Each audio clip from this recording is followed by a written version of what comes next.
Bonjour à tous, bienvenue dans ce 10e jour du calendrier d'avant la fin des temps. Comme à chaque fois, j'invite ceux qui n'ont pas vu les épisodes précédents à le faire pour bien comprendre l'histoire. Une fiche s'affiche en haut à droite de l'écran et vous pourrez retrouver le lien vers les épisodes précédents dans la description. Pour les autres, je vous souhaite de passer un bon épisode.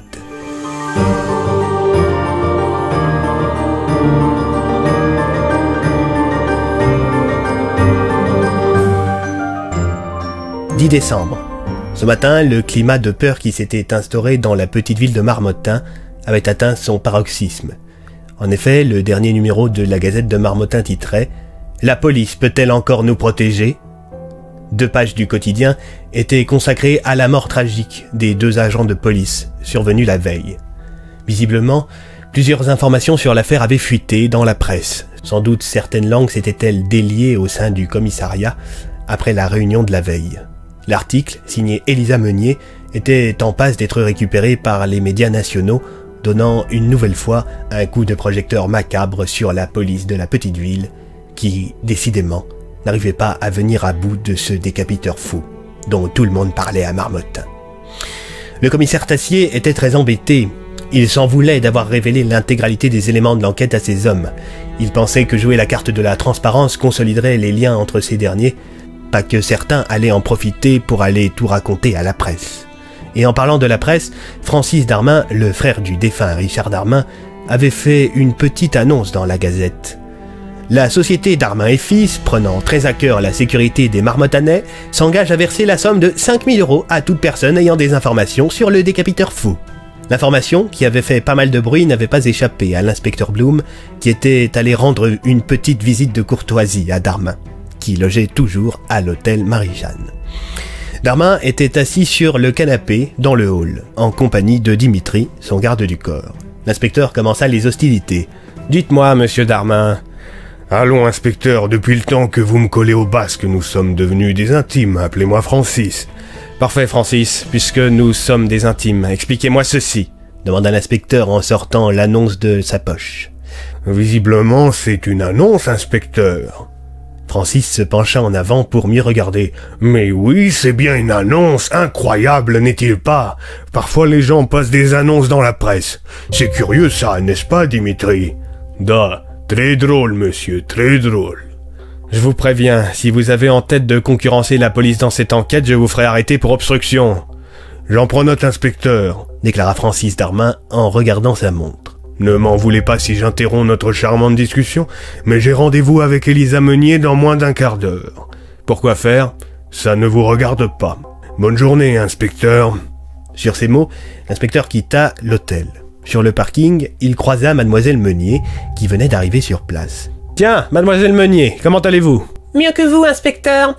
Je vous laisse, j'ai rendez-vous avec... » Avec Francis Darmin, oui, je sais. Vous a-t-il dit pourquoi il souhaitait votre présence ? La journaliste ne répondit pas et rentra dans l'hôtel. L'inspecteur, trouvant l'attitude de Darmin et de la journaliste plutôt louche, prit en note tout cela sur son petit carnet, puis son téléphone sonna. C'était sa femme qui lui demandait d'aller acheter du lait. Le magasin de la ville se trouvant à proximité de l'hôtel, l'inspecteur s'y rendit dans la foulée. Sur le trajet, il passa devant la maison d'Élisa Meunier. Devant la bâtisse se trouvait Grégory, le copain d'Élisa Meunier, qui était en compagnie du petit Valentin. L'enfant jouait dans la neige. Lui et Grégory avaient l'air très complices. L'enfant riait aux éclats, à croire qu'il avait fini par oublier que sa mère était morte décapitée quelques jours auparavant. L'inspecteur klaxonna en passant devant la maison, puis reprit la route en direction du magasin.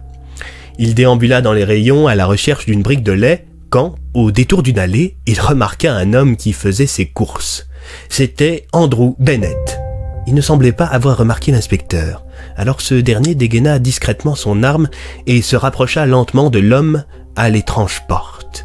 Quand il fut assez près, l'inspecteur colla son arme dans le dos de Bennett. « Enfin je vous tiens, enfoiré !»« Tiens, comment allez-vous, inspecteur ?» demanda Bennett plutôt imperturbable. « Eh bien, écoute, maintenant que je t'ai collé au canon de mon flingue, je me sens plutôt bien. »« On se tutoie maintenant, inspecteur ?» Ouais, une fois que je suis sur le point de coffrer quelqu'un, je suis tellement content que j'en deviens familier. Dans ce cas, permettez-moi d'en faire autant. Nathan Blum, c'est ça? Vous connaissez mon prénom? Oh, mais je connais presque tout de vous. D'ailleurs, je suppose que votre fils Léo a dû finir l'école plus tôt, étant donné que son dernier cours de la journée aurait dû être mon cours d'histoire. Ne parlez pas de mon fils, enfoiré. Alors peut-être devrais-je parler de votre épouse. Emma, c'est bien ça. Sa collègue Jessica va bientôt accoucher, il me semble. Vous m'espionnez, Bennett? Espionner? Oh, je n'aime pas trop ce mot. Disons que je me renseigne. Figurez-vous que je me renseigne moi aussi, Andrew. Vous êtes porté disparu depuis 1954 et en toutes ces années vous n'avez pas pris une seule ride. Vous m'expliquez? Andrew parut un peu déstabilisé. Il tarda à répondre. Vous devez me confondre avec un autre. Non, je ne pense pas, non. Sur l'avis de recherche de l'époque, c'est bien votre photo. Bennett soupira. L'inspecteur abaissa son arme pour passer les menottes au faux professeur d'histoire qui profita de ne plus être en joue pour se mettre à courir. Comme lors de la dernière rencontre entre Bennett et l'inspecteur, une porte surgit du sol. Bennett se précipita vers cette dernière et la claqua derrière lui. L'inspecteur tenta de le rattraper, en vain. La porte était verrouillée. Plusieurs témoins avaient assisté à la scène. L'inspecteur Bloom appela des renforts qui ne tardèrent pas à arriver. Les policiers entourèrent la porte, sous les yeux ébahis des clients du magasin.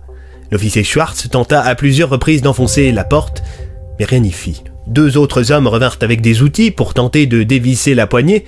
Impossible de tourner les vis. L'inspecteur Bloom, perdant patience, tira sur la porte à plusieurs reprises avec son arme de service. Mais les balles ne firent que ricocher dessus. Les policiers décidèrent d'abandonner quand un mot jaillit de dessous la porte. « Messieurs les policiers, je vous serai gré de cesser tout ce bruit, j'essaye de me reposer. Cordialement, Andrew Bennett. » « Mais il se fout de notre gueule !» cria l'officier Schwartz avant d'être rappelé au calme par le commissaire Tassier qui venait d'arriver. « Bon, messieurs, c'est quoi cette histoire de porte magique ?»« C'est comme hier, commissaire, une porte qui jaillit du sol comme ça et Andrew Bennett qui rentrait dedans et... »« Ne soyez pas ridicules, cette porte ne mène probablement nulle part !» déclara le commissaire. « Je vous assure que si, commissaire. » corrigea l'inspecteur Bloom. Sur ces paroles, un nouveau mot jaillit de dessous la porte. Cette fois-ci, c'est le commissaire Tassier qui s'en saisit. « Bon, je vous laisse, je vous recommande de vous préoccuper du décapiteur fou plutôt que de moi. Cordialement, Andrew Bennett. » Aussitôt le commissaire avait-il fini de lire le message que la porte disparaissait. « Mais ce n'est pas possible, c'est de la magie, et puis c'est tout !»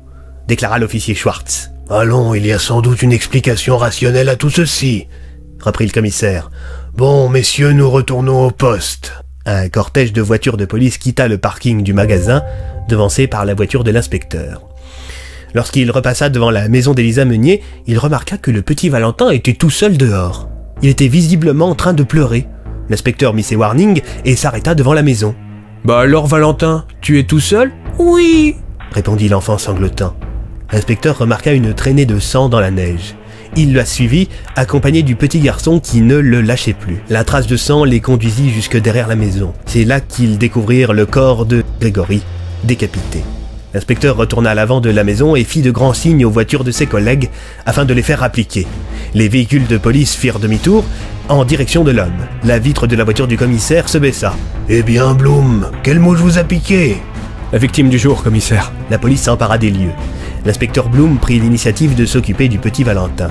Il ressortit de son coffre le carton de jouets qu'il avait emprunté à son fils et qu'il avait oublié de lui rendre. L'enfant se mit à jouer avec. « Ça va aller, Valentin ?»« Oui, mais je veux Greg !»« Il n'est pas disponible. »« Disponible ?»« Il n'est pas là. »« Mais il joue avec moi !»« Je sais, je jouerai avec toi une autre fois, promis. » L'inspecteur tenta de poser quelques questions à l'enfant. « Dis-moi, Valentin. »« Oui ?»« Est-ce qu'il y a quelqu'un qui est venu voir Grégory tout à l'heure ?»« Oui. »« C'était qui ?»« Nounours. »« Le même nounours qui était venu voir ta maman ?»« Oui. » L'inspecteur ressortit l'ours en peluche de la boîte de jouets. « Il était comme ça ?»« Non. »« Il était comment ?»« Plus gros. »« Gros comment ?»« Très gros. » Donc c'est un très gros nounours qui est venu voir Greg. »« Oui. »« Et il l'a emmené derrière la maison. »« Oui. »« Et toi tu es allé derrière la maison ?»« Non. »« Pourquoi ?»« Nounours, il a dit non. »« Il parle le gros nounours ?»« Oui. » L'inspecteur prit en note tout ce qu'avait dit le petit garçon quand sa tante rappliqua après avoir été appelée. « Valentin, mon pauvre petit chou, ça va bien ?»« Oui. » La journaliste le prit dans ses bras. « Je peux vous poser quelques questions, mademoiselle Meunier ?»« Pas maintenant, on vient de tuer mon copain !»« Justement, vous n'avez pas l'air très bouleversé par sa disparition. »« J'essaie de garder un peu de contenance devant le petit !» répondit la journaliste. Au loin, l'inspecteur entendit des coups de feu. Plusieurs hommes se précipitèrent dans la direction du bruit. Ils tombèrent sur le lieutenant Tartin, allongé au sol, inconscient et l'arme au poing. À côté de lui, un bâton en bois. Il avait été assommé. Quelques secondes plus tard, il recouvra ses esprits, entouré de tous ses collègues. « Alors, lieutenant, vous avez fait une sieste après avoir tiré un coup ?» lança le commissaire fier de sa blague. Avant de me faire assommer, j'ai aperçu Bennett. Il nous regardait de loin, cet enfoiré. Alors j'ai voulu le surprendre, mais c'est lui qui m'a surpris. Dans la neige, l'inspecteur remarqua des traces de pas qui s'éloignaient du lieutenant Tartin. Il les suivit sur plusieurs mètres. Visiblement, Bennett perdait du sang. Les traces de pas étaient jonchées de taches rouges. Après quelques minutes, l'inspecteur Bloom finit par tomber sur Andrew Bennett. Il s'était évanoui juste avant de rejoindre sa porte qui se trouvait quelques mètres plus loin. L'inspecteur cria « Les gars, j'ai chopé Bennett! Rappliquez Fissa !» Les hommes arrivèrent. « On a fini par le choper, ce salaud !» lança l'officier Schwartz. « Il est mal en point, il faut l'emmener à l'hôpital », déclara l'inspecteur Bloom. Andrew Bennett fut opéré en urgence, après quoi on le transféra en salle de réveil, en faisant bien attention, bien entendu, à ce qu'il reste attaché, de sorte à ce qu'il ne refasse pas le coup de la porte magique, comme l'avait appelé l'officier Schwartz. L'homme fut placé sous surveillance et, comme il se faisait tard, l'inspecteur Bloom rentra chez lui.